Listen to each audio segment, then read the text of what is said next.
बिस्मिल्लाहिर्रहमानिर्रहीम। अस्सलाम वालेकुम dear students, lecture number 6 start करेंगे, biology and the service of mankind. Biology ने इंसानियत की खिदमत 3 तरह से की है। फूड प्रोडक्शन,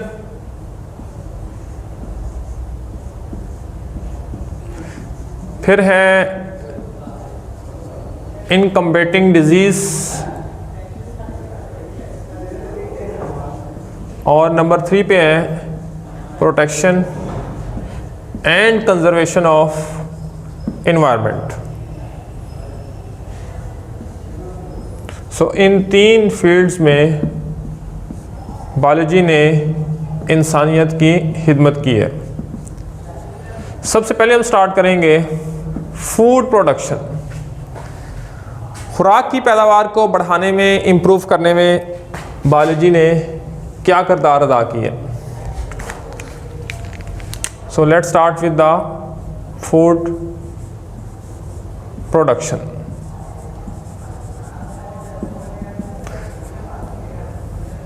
दो तरह से बायोलॉजी ने इंसानियत की खिदमत की है फूड प्रोडक्शन में।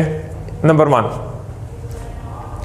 जो वैरायटीज़ ऑलरेडी एग्जिस्ट करती थी उनकी वैरायटीज़ को पहले से ज़्यादा इम्प्रूव किया, और दूसरा नई वैरायटीज़ इंट्रोड्यूस करवाई हैं जो डिज़ीज़ रेजिस्टेंट हैं, जो पेस्ट रेजिस्टेंट हैं, जिनको डिज़ीज़ इतनी आसानी से नहीं होती। सो एक तो इम्प्रूव किया है, improving existing varieties of plants as well as animals। यानी एनिमल्स फूड जितने भी हैं, मीट है, एग है, एट्सेट्रा। प्लांट्स में डिफरेंट क्रॉप्स आती हैं, सीरियल्स आते हैं, राइस है, कॉटन है, वीट है, एट्सेट्रा। दूसरा, इंट्रोड्यूसिंग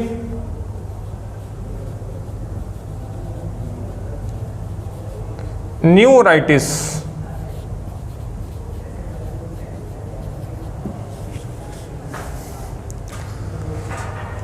पहले एक बड़ा प्रॉब्लम होता था कि हमारी जो आउटपुट थी प्लांट से, एनिमल से, वो हमें काफ़ी कम मिलती थी।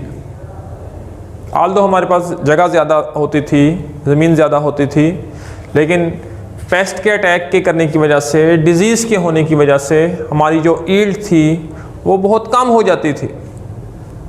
अब क्या, जेनेटिक इंजीनियरिंग के यूज़ से हम ऐसे जीन्स दाखिल करते हैं प्लांट्स में, एनिमल में, अर्ली इन देयर लाइफ। जब वो मैच्योर होते हैं, वो जीन्स जब अपना एक्सप्रेशन शो करते हैं, तो ये plants against the paste, against the disease काफ़ी रेजिस्टेंट हो जाते हैं। या आप यूँ कह लें कि इनको इतनी आसानी से कोई बीमारी नहीं लगती, या इन पे पेस्ट अटैक करने में कामयाब नहीं होते। So disease and pest resistant varieties of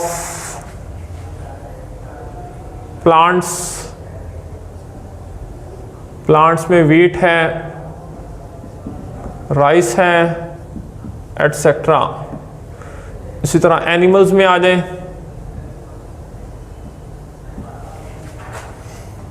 meet है, एग है, फिर मीट की आगे डिफरेंट टाइप्स हैं, चिकन है, पोल्ट्री में जो आता है, फिर इसके अलावा मटन है, एट्सेट्रा। एनिमल्स की बात करें, मीट की बात करें, तो एक एग्जांपल आपकी बुक ने दिया यहाँ पे, quick and cheap white meet.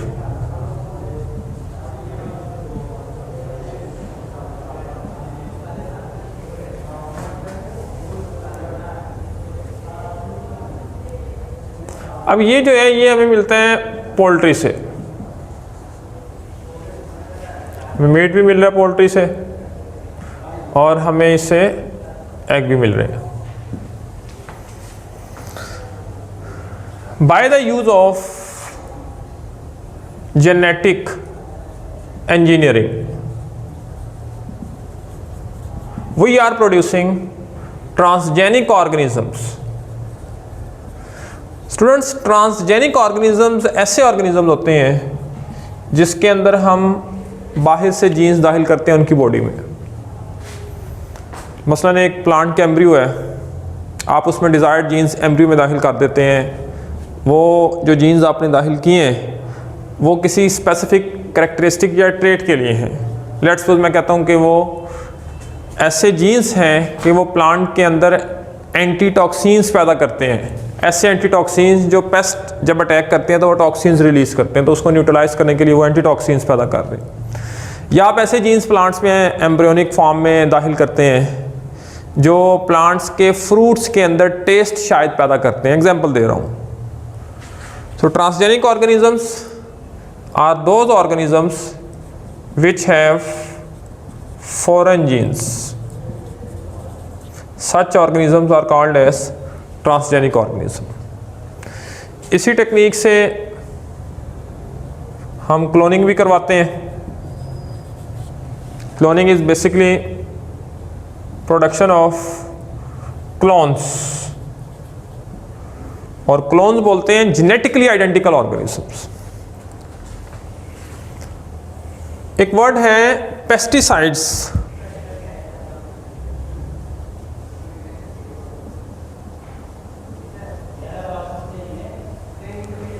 फसलों पे स्प्रे करते हैं आप लोग, उन पे जो पेस्ट ने अटैक किया उसको किल करने के लिए, या आपकी फसलों में कुछ गैर ज़रूरी हर्ब्स हैं, फंजाई हैं, आप स्प्रे करते हैं, उन पैथोजेनिक फंजाई को, हर्ब्स को किल करते हैं, पेस्ट को किल करते हैं। ये जो तरीक़ाकार है इन केमिकल्स को यूज़ करने का, जिसमें आप इनको किल करते हैं by the use of the some chemicals, these chemicals in fact are called pesticides. So pesticides in fact these are chemicals used to control pest. लेकिन प्रॉब्लम्स हैं इनके यूज़ करने से। प्रॉब्लम्स क्या हैं? एक तो ये पोल्यूशन काज करते हैं, टॉक्सिक हैं। आपने यूज़ किया, बारिश हो गई, वो केमिकल्स बारिश के पानी के साथ आगे किसी नदी में, किसी दरिया में चले गए, वहाँ फिशेस हैं, एक्वेटिक ऑर्गेनिजम्स हैं, उनमें ये केमिकल्स जा सकते हैं और टॉक्सिसिटी एंड इनफैक्ट पोल्यूशन काज कर सकते हैं। फिर दूसरा, टॉक्सिसिटी इन मैन। ये वाली खुराक हम भी यूज़ करते हैं, सब्जियां हैं, फल हैं, हम मंगवाते हैं, हम जितना मर्ज़ी भी धो लें, लेकिन इनके अंदर फिर भी चाहे वो बहुत कम मिकदार में, चाहे कम डोज में, वो केमिकल्स पाए जाते हैं जो सब्जियां या जो फ्रूट्स हम ले रहे हैं उसके अंदर। सो हो सकता है कि अगर थोड़ी सी मिकदार में अगर ज़्यादा पेस्टिसाइड यूज़ किए गए हैं तो ये ज़्यादा डोज में यूज़ करने की वजह से फिर हमारी बॉडी के ऊपर भी असरअंदाज हो सकते हैं। दूसरा, पेस्टिसाइड्स के यूज़ करने से रेजिस्टेंस भी आ सकती है इन ऑर्गेनिज्म। यानी एक दफ़ा तो माइक्रोब्स आपने या मैक्रोस्कोपिक चले, फंगस थी या दूसरे जानदार थे, आपने किल कर दिए। हो सकता है second time, third time, fourth time जब आप यूज़ करें तो वो पेस्ट इतनी आसानी से किल ना हो, उनके अंदर कुछ रेजिस्टेंस डेवलप हो जाती है, तो हमारे पेस्टिसाइड के यूज़ करने का फिर कोई फ़ायदा नहीं होता। Best way to control the pest is the biological control. For example, मैं एक जनरल बात करता हूँ। कुछ कैटरपिलर्स हैं, मतलब सुंडियाँ हैं, फसल के ऊपर अटैक करती हैं, उसको कुछ स्पैरोज खाती हैं, जब वो वहाँ जाके बैठती हैं उन कैटरपिलर्स को खाना शुरू कर देती हैं। अब हो क्या रहा है कि जो आपके पेस्ट थे उनको एक और लिविंग ऑर्गेनिज्म खा रहा है। So by the use of the living organism pest are now controlled. This is called biological method, that is the use of living organism to control pest. एक एग्जांपल आपकी book ने दी है, एक aphid है, वो वालनट ट्री को खाता है, अखरोट का दरख्त वालनट ट्री, उसको खाता है एक एफिड, और उस एफिड को एक वैस खा लेती है, तो आपका जो प्लांट है वालनट ट्री वो एफिड के अटैक से बच जाता है. So this is you can say biological control. Even some bacteria they are used as biopesticides. अब वो जो बैक्टीरिया हैं वो क्या करते हैं, वो बैक्टीरिया आपके पेस्ट में एंटर होते हैं, पेस्ट में डिजीज काज करते हैं और पेस्ट की डेथ हो जाती है. So by the use of the bacteria you are controlling the pest, and these bacteria are called as biopesticides. Integrated disease management.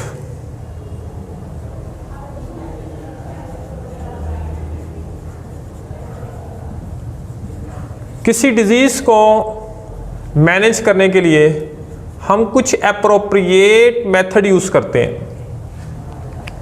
मसलन एक डिजीज है, कुछ इंसेक्ट्स हैं, उन्होंने आपकी क्रॉप्स पे अटैक कर लिया, फसलों पे अटैक कर लिया. आप क्या करते हैं, आप सारे जितने भी साइंटिस्ट हैं या फार्मर्स हैं, व्हाटएवर जो भी रेलेवेंट पीपल हैं, वो इकट्ठे होते हैं, वो उस पर बहस करते हैं कि ये डिजीज़ है, इसको हमने कैसे कंट्रोल करना है. जिस तरह आजकल आप लोग सुन रहे हैं, टिड्डी दिल का मामला जो है वो चल रहा है, उसने काफ़ी ज़्यादा डिस्ट्रक्शन भी काज किया और कहा जा रहा है कि आगे भी काज करेंगे. इस तरह कोई डिज़ीज़ हो गई है, वो आपकी फसलों को नुकसान पहुंचा रही.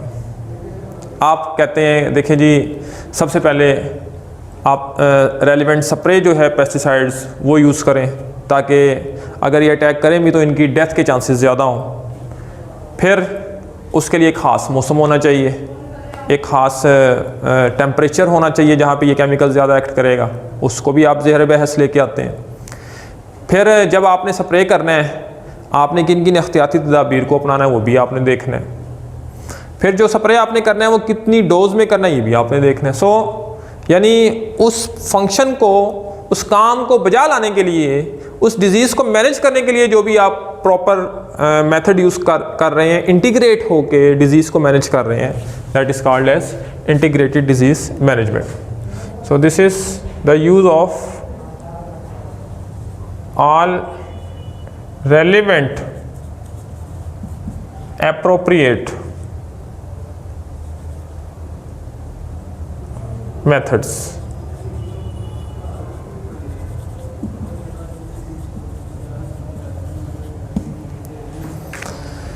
एक वर्ड है hydroponic culture technique. Hydroponic culture technique.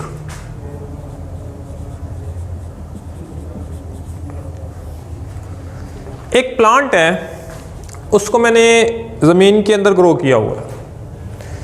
मैं आपसे क्वेश्चन पूछता हूँ कि इस प्लांट को ज़मीन से किस किस न्यूट्रिएंट की ज़रूरत है और कितनी मिकदार में ज़रूरत है, आप मुझे इसका आंसर नहीं दे सकते. You know, soil it is a complex medium, it is hardly possible, in fact impossible, that you can determine the mineral requirement of the plant. कि आप मुझे ये बताने के काबिल हो जाए किसी भी प्रॉपर मैकेनिज्म से, कोई भी टेस्ट आप कर लें कि आप सही तरीके से मुझे नहीं बता सकते कि ये प्लांट ज़मीन से किस किस न्यूट्रिएंट को कितनी कितनी मिकदार में ले आए. आप क्या करते हैं, प्लांट को लेते हैं, उसको एक अपने artificially produced and maintain aquatic environment में प्लांट को ग्रो कर देते हैं. पानी लिया, कोई मीडिया आपने बनाया, उसमें आपने ग्रो कर दिया.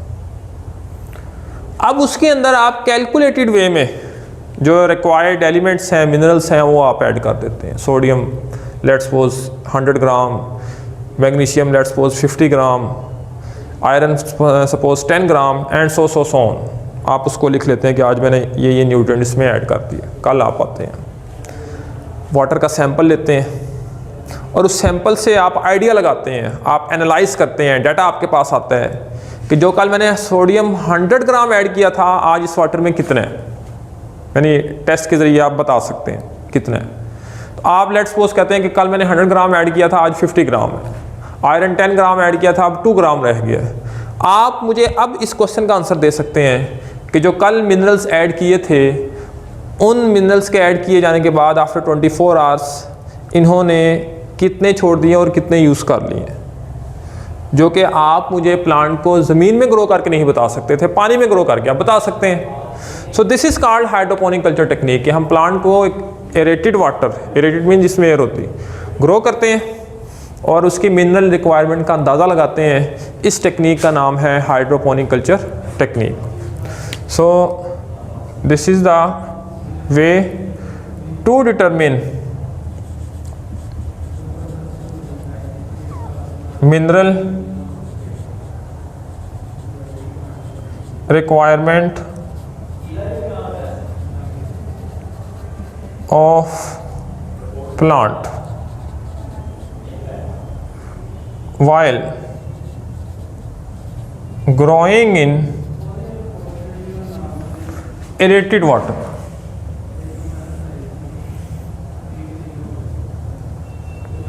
अब यानी ये तो मकसद है मिनरल रिक्वायरमेंट जो है वो हम डिटरमिन करते हैं। स्टूडेंट्स इसका फ़ायदा आगे क्या है, इसकी एप्लीकेशन क्या है?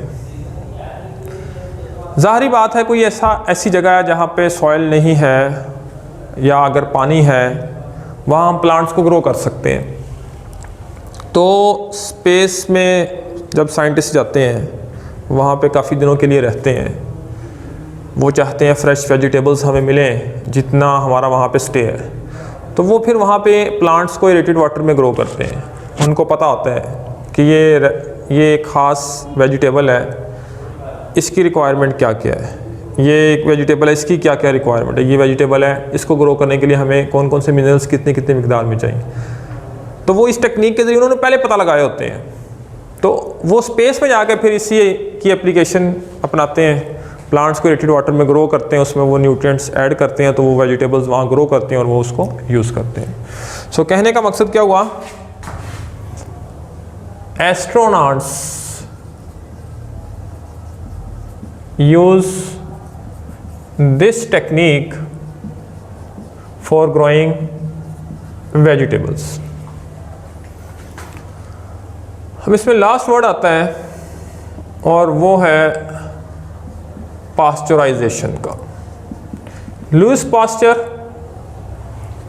No doubt was a great microbiologist, काफ़ी उसने खिदमात सारे अंजाम दिए हैं। उसमें से एक काम उसने जो किया वो दूध को स्टोर करने का, जो कि उस वक़्त एक बहुत बड़ा प्रॉब्लम होता था कि ख़राब हो जाता था। इसने एक मेथड इंट्रोड्यूस करवाया अपने नाम से पास्चराइजेशन। मिल्क और डेयरी प्रोडक्ट्स जो मिल्क से बनती हैं को स्टोर करने। इसमें होता ये है कि दूध को आलमोस्ट 71-72 डिग्री सेल्सियस पे हीट किया जाता है ख़ास टाइम के लिए, फिर उसके बाद उसको सडन कूल किया जाता है, फिर उसके बाद उसको टेट्रा पैक आप देखते हैं जो आप बाज़ार से परचेज़ करते हैं, दूध के डब्बे होते हैं, उसमें इसको पैक कर दिया जाता है जिसके अंदर से सिल्वराइज्ड कोटिंग होती है ताकि एयर का बिल्कुल आने जाने का कोई इंतज़ाम ना हो, क्योंकि अगर एयर एंटर हो गई इट मीन्स माइक्रोब्स एंटर हो गई। तो ये जो सारा प्रोसेस है कि आप दूध को पहले हीट करते हैं, फिर उसके बाद उसको सडन कूल करते हैं और फिर सिल्वराइज्ड कोटिंग के अंदर आप उसको पैक कर देते हैं। Now you can use this milk for 20 even 30 days and can transport from one place to another as well. So this is called pasteurization. So this is the storage of milk and dairy products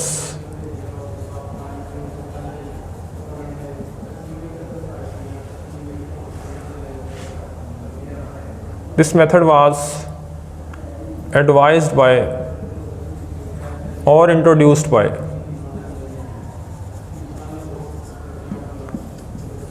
Louis Pasteur.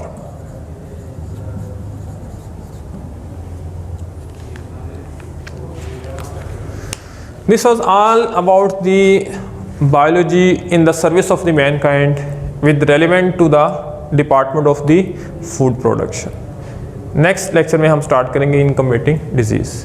शुक्रिया।